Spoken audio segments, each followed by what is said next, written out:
Hi Jess! I am pretty busy this week, so I am literally coming to you from my car on my lunch break. But I really enjoyed hearing about your weekend at camp, so I am going to tell you a little bit about our weekend.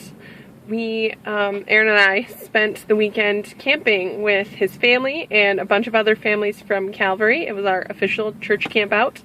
We went up to Dunes Harbor Campground, which is connected to Grace Adventures up in Silver Lake. And it's just this small little family campground. It's brand new. They have a beautiful little pool splash pad thing and a store and a tiny little ice cream parlor with like 8 flavors of ice cream. And they have playgrounds and a lot of activities for kids.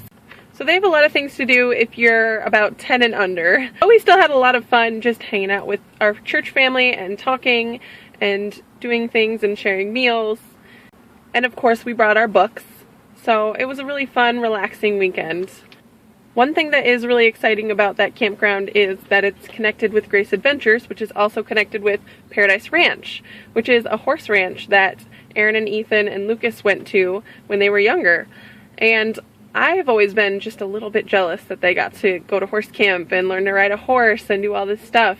And so I've been looking for some sort of opportunity to ride a horse by myself, because that's something that I had never done before last year. I mean, except for, you know, those little carousel things.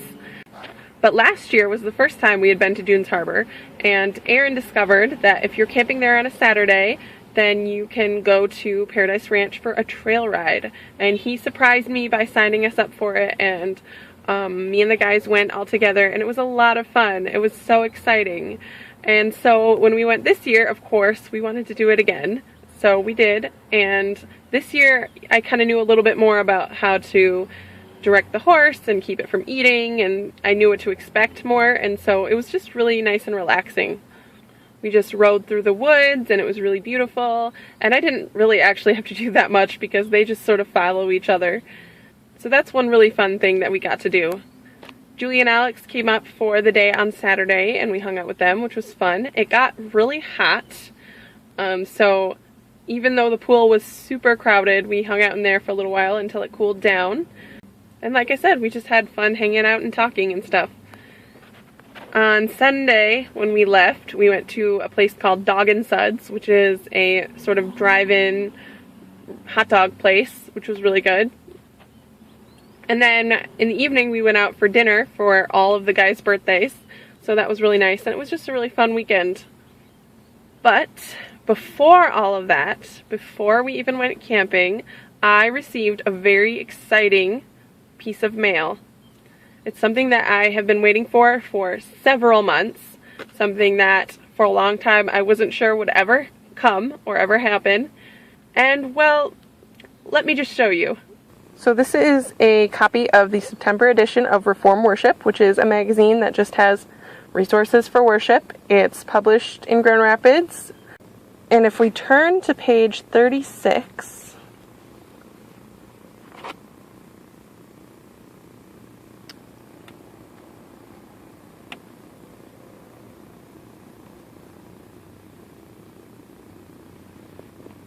yep, you're reading it right. That is my name.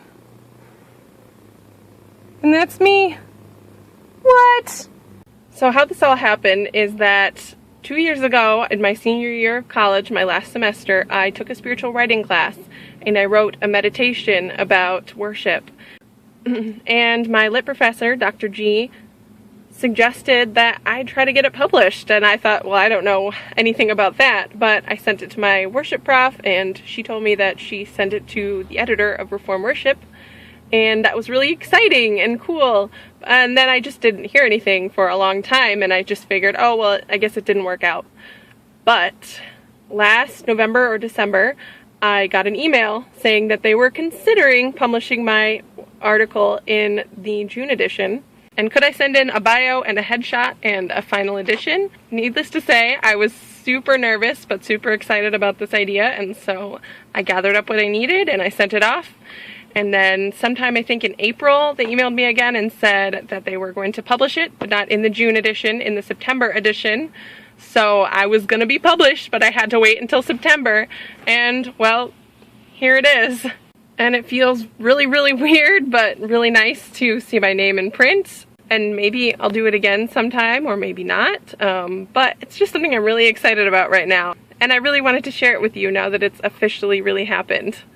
I know it's just a small little magazine that you probably haven't even heard of, but as Erin said, it's still published, and it's really cool for me. So I think that's all I've got today, and I've got to get back to my lunch break. But I love you so much, Jess, and I will see you on Monday.